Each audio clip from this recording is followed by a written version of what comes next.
Okay, this is Paul Mulshine, formerly of the Star Ledger, um, and my two compatriots here on the Three Blowhards show. We have a full contingent of Episode blowhards. two. We have our three blowhards. There's me, who I think I blow the hardest. Mike Carroll and Paul Bangiola, who had the unenviable task of being Democratic chair of Morris County, and Mike Carroll, who represented Morris County, a district in Morris, in the state assembly for quite a few years. Well, And Paul, I want to go there and say that it was an enviable task to be in the minority in the legislature. it was even worse when the Republicans were in the majority. You had to put up with them doing incredibly stupid things that they never should have done. Like every really bad policy you can name, from Mount Laurel to COA to came under Republicans. To pensions, but I mean, The, we're doing your job for you, Mr. Bangiola. We're criticizing the Republican record. Well, you know what the rule is in politics, Mike, is when your opponents are fighting among themselves, don't interfere. So Like oral argument, when yeah, you're so winning, shut up. let's get Michael, so the Paul, so yeah. Paul, I just want to add that Michael, Patrick, Carol, and I couldn't have more divergent views on multiple issues, but as it happens, Michael and I both worked at $2.50 an hour minimum wage at a local McDonald's 50 years ago. And we have that in common. We've known each other since we were kids, and our careers have been on opposite sides of the aisle the entire time, but we can talk about things we disagree on. Well, So, I should stop you there and say that although the wages were small, I met my girlfriend there, who's now my wife, so the fringe benefits were excellent, and and I still do hold out hope for the eventual reconciliation of your soul with reality. okay. What do you guys do? Did you cook the burgers or? Everything. McDonald's Well, is a phenomenal place to learn how to work incredibly hard and take instructions. Wow, that's quite a history. All right, let's talk about the big issue at the moment is the Trump administration's decision to shoot unarmed men in the back um, in in the whole Venezuela situation, where we've gone to the point where we're killing people who don't even see us coming. And my view as a conservative is it's an absurd overreach of government power. That government doesn't have the power to shoot you even on the in our country. Never mind over international waters. These people, for all we know, are going from point A to point B, and neither one of those points is in America. So, is America the world's policeman? I mean, I think that's just a bad policy, and of course, it went south on them pretty quick. What do you guys think? you go first.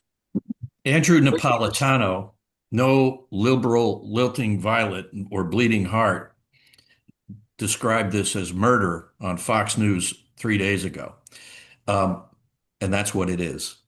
Uh, unarmed combatants, disarmed combatants uh, have to be picked out of the water and held, if they're prisoners of war, in accordance with the rules of war and the rules of engagement.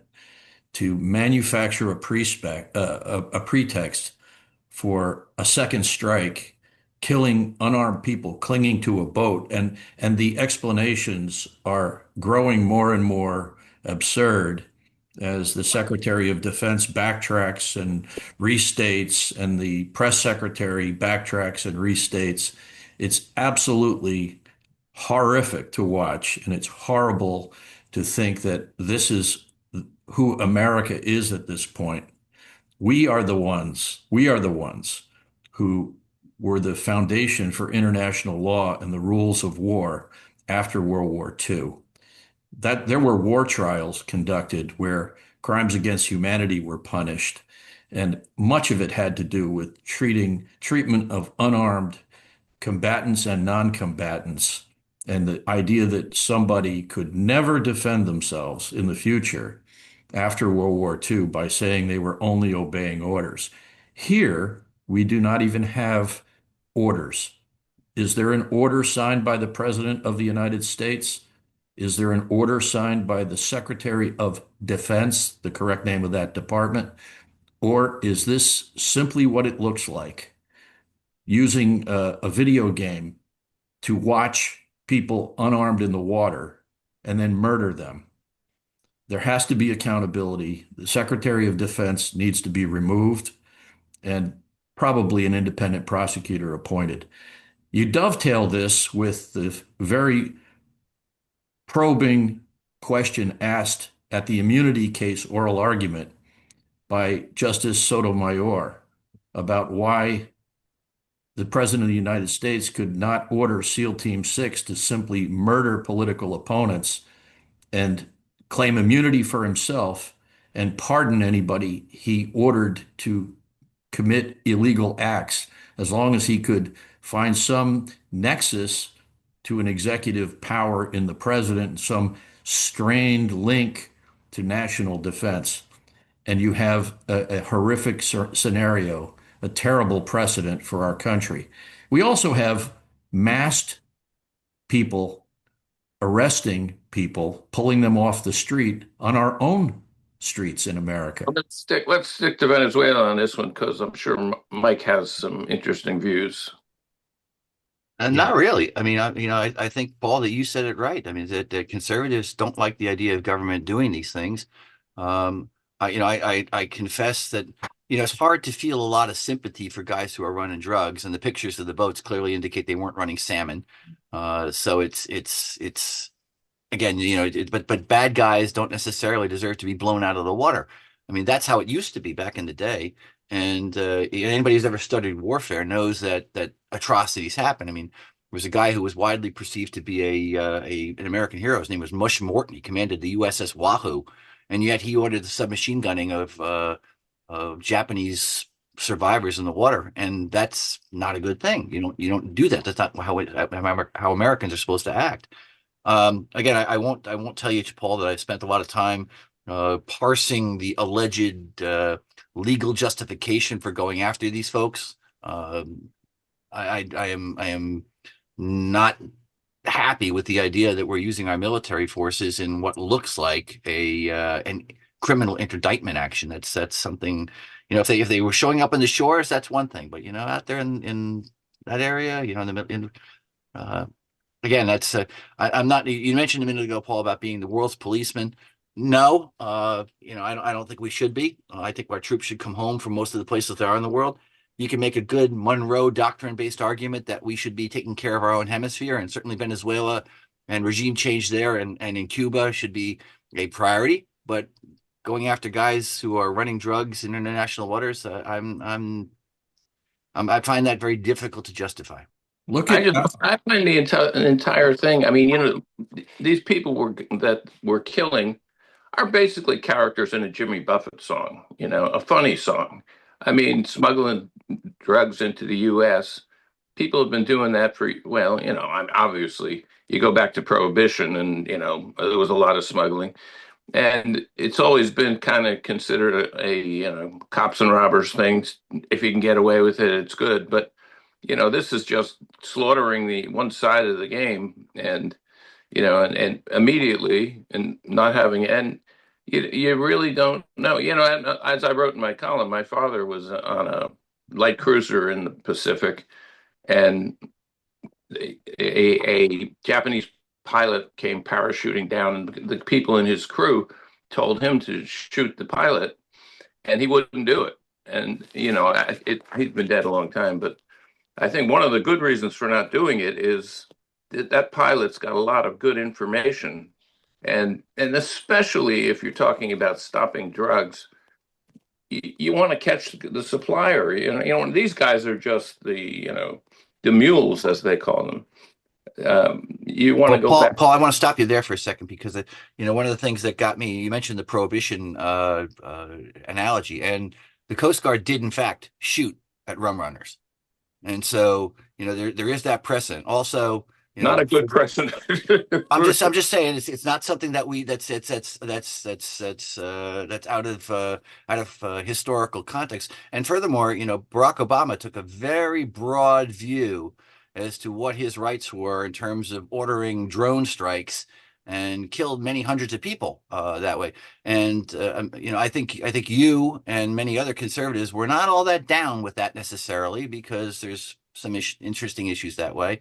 Um, but I want to say that there's that this is it's not out of the historical mainstream to shoot at people who are bringing things into your country that you don't like.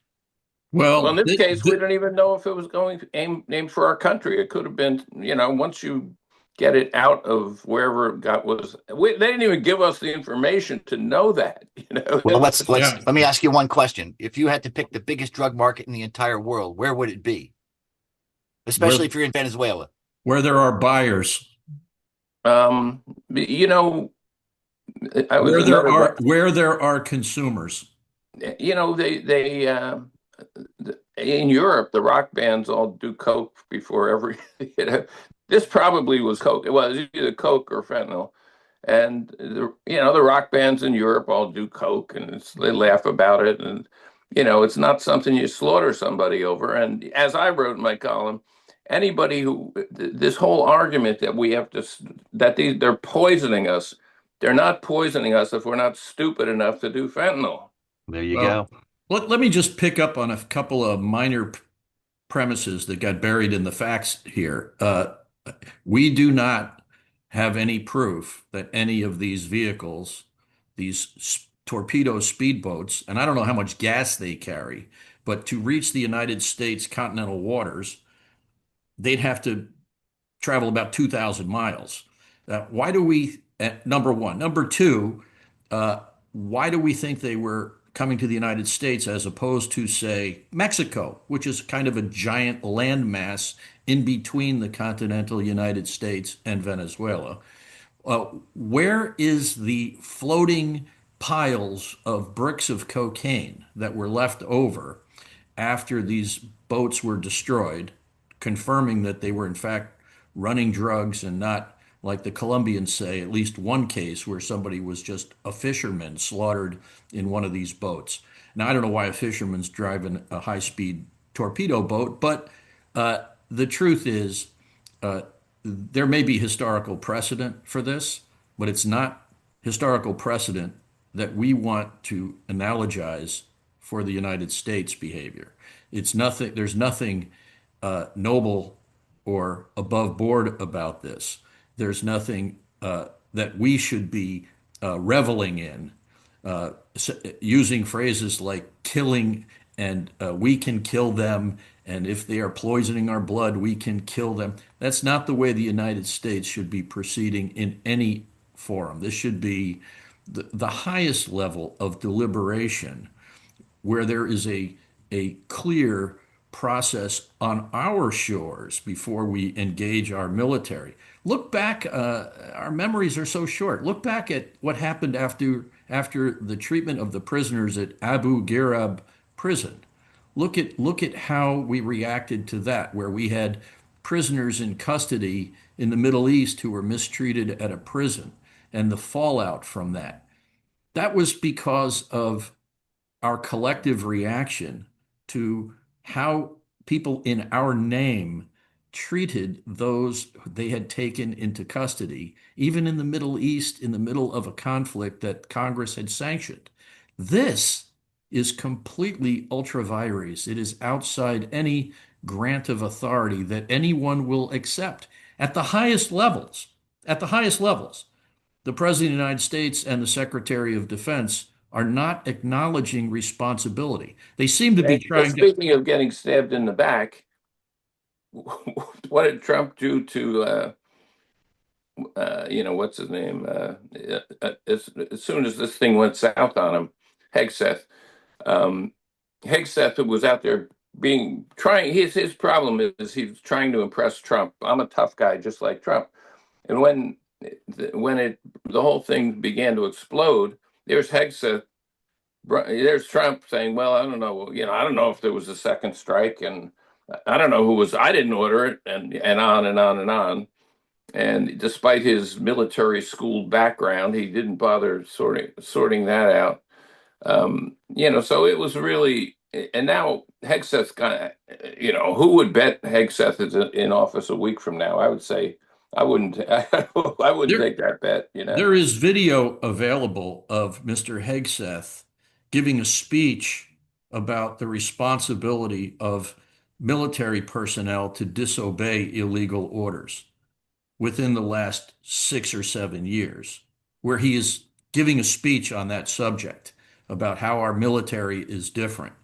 The same person who, at the same time, where the president and the secretary of defense are seeking to investigate a United States senator for speaking out about exactly this problem, where the military personnel need, on occasion, to confront the fact that they've been asked to obey an illegal order, like your father, Paul, and they have to say, no, this violates my conscience and it's not a lawful order.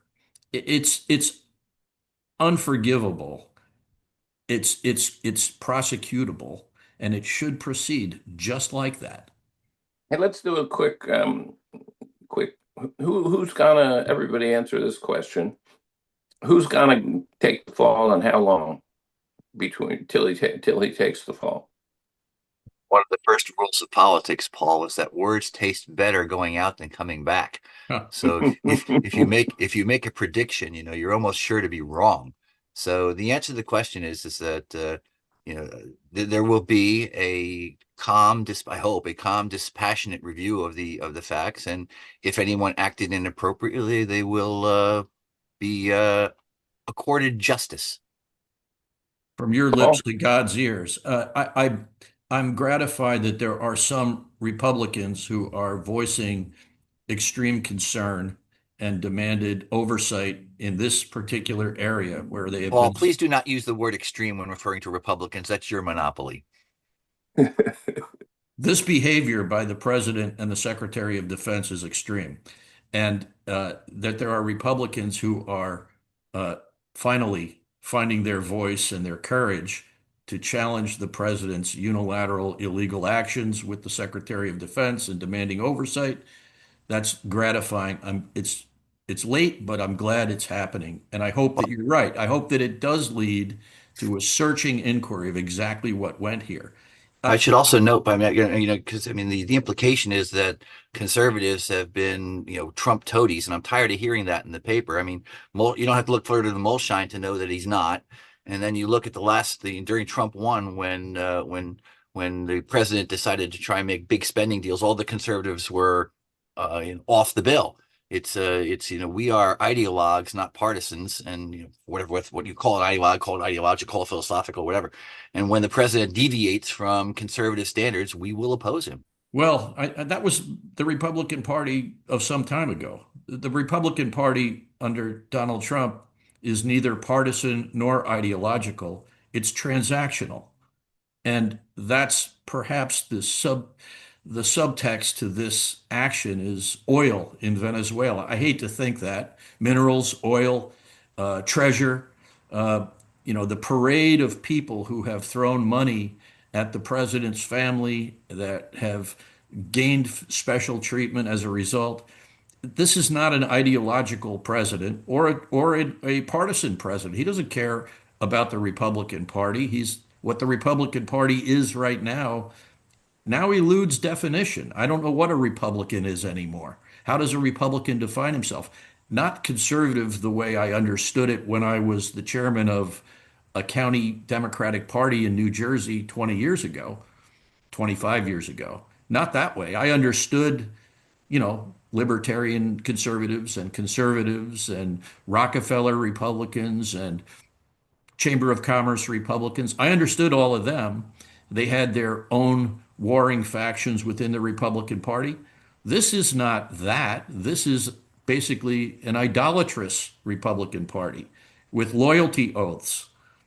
It's sad for the country. It's sad not just for the country, and the Republican Party. It's sad for the Democratic Party. We need two great parties that have a blend of opinion where in the middle of a Venn diagram, there's an intersection of people who can work and compromise and talk to each other and get things done. We don't want a transactional party either. Now, I want to stop you there for one reason, because that there's a bit of projection going on there too, in that the TDS syndrome is very real. We conservatives, again, being partisan, being ideologues or philosophical or whatever you want to call it, principle based, we're perfectly willing to oppose Trump when he's wrong, and we have. He's never been a conservative. I think Mulshon and I have had these talks repeatedly. He's probably one of the most technically one of the most liberal president or men to ever serve as a Republican, in the liberal in the old sense. He hung around with the Clintons. He was a New York Democrat, made a lot of contributions that way. That's the way he was. Uh, so I think where we're seeing an interesting departure from tradition is the populist nature of this president. And he gets out there. Again, I'll tell you, Paul Bangiolo, what Paul Molshon and I talked about when he was running originally. I thought he was just a flavor of the day, because I think he was up there with Ben Carson was running at the same time. I think and they were number 1 and 2 in the polls. I didn't think that was going to last a week. I didn't think he was going to win.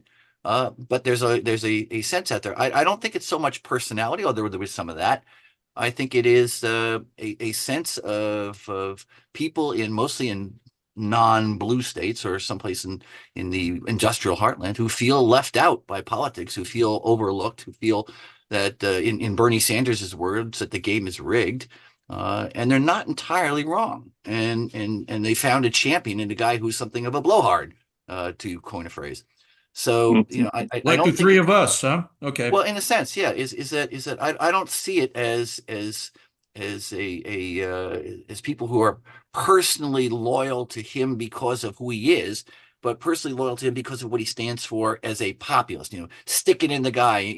F you to the powers that be and the deep state and such like it. And I think that's a very powerful motion, and it's tradition. You've done your history, Paul Manchola. William Jennings Bryan was the same way. We shall not be crucified on a cross of gold. It's purporting to speak for the little guy. That's a powerful thought. But I don't think Trump is a conservative. I don't think he's a traditional Republican. I think he's a standard issue, old style populist. You might even call him something of a demagogue, but that certainly wouldn't make him any different than the demagogues we're seeing on the other side of the aisle, like Mondami. Now, this is a fascist. This isn't a demagogue. He is more than a populist. He is prepared to suspend civil liberties. This is the man who refused to rebuke people when they chanted "Hang Mike Pence" on the day of the January 6th attempted coup. He did not rebuke them. He implied that that was kind of a justifiable, understandable thing. We have ICE agents, and ICE agents have a job to do, but unlike law enforcement in every other area of America, where you have to be identifiable in your behavior and you have to carry a badge and declare your authority, we have masked representatives of the federal government in American cities grabbing people and taking them into custody without explanation. This is not a normal president. And I also, there's nothing deranged about my views. And it's just a punchline. Unfortunately, if I post something on my Facebook page, I'll always get somebody, and I have lots of Trump supporters who are my friends, but I always get somebody who will pop up with Trump, with TDS and hater as the two things. I'm neither a hater nor deranged.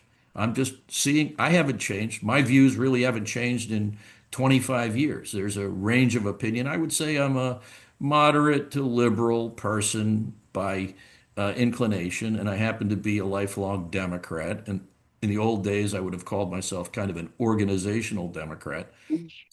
That's all. Yeah, so Next. let's switch to another topic, which I think is very close to people's butts, if not their hearts, which is cars.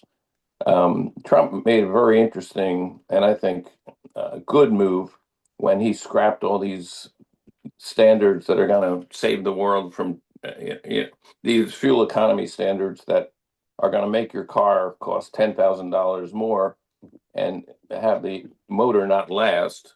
And it happened in my car. I have a Volkswagen. The turbo burnt out very early in its tenure, and it would cost like $2,000 to fix. So I just leave it broken.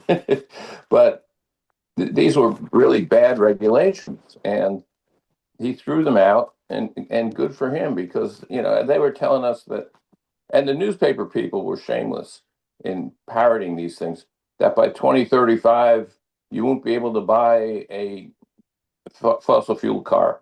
Well, of course you will. You can't take all the cars off the road. That's like what my crazy little brother with 9 dogs says. And Well, the thing, Paul, and is that this is where conservative ideology comes in. If you want to buy an electric car, go for it. I don't even mind the tax credits for such things. I actually put in a bill back in the legislature 25 years ago or so that would have gotten rid of the sales tax for high mileage vehicles. There's no reason why you can't be nudged along by tax policy like that. But ultimately, the decision as to what sort of vehicle to buy, how much mileage you want, and this can extend to things like washing machines and dryers and high efficiency and shower heads and toilets. Government should get out of the business to sort of regulate those sort of things. Buy what you want and let the consumers make those choices. Well, there's where you got conservatives and liberals. And the liberals, Democrats, we see a role for government in solving problems that individuals can't solve by their own behavior, and a role for government in checking the unbridled power of consolidated financial interests. And conservatives, traditional conservatives, don't buy that. Uh, so there's a difference of opinion there, but the government needs to intervene if you need clean air and clean water. no, Otherwise, hold on. That term clean air, yeah, you don't believe in that? I believe it's misused, because natural gas is much cleaner than we got coal out of the market. Well, no, we didn't actually, because they shut down. Here's the problem. The liberals conspired to shut down all the nuke plants. No, they're not all shut down, but and then they tell us they want clean air and clean water. Well, nothing is cleaner than a nuke, and they shut them all down and told us that they were going to get us all, turn us all radioactive. I, And I want to come back, Paul, to Mr. Banjola, to what you said there about clean.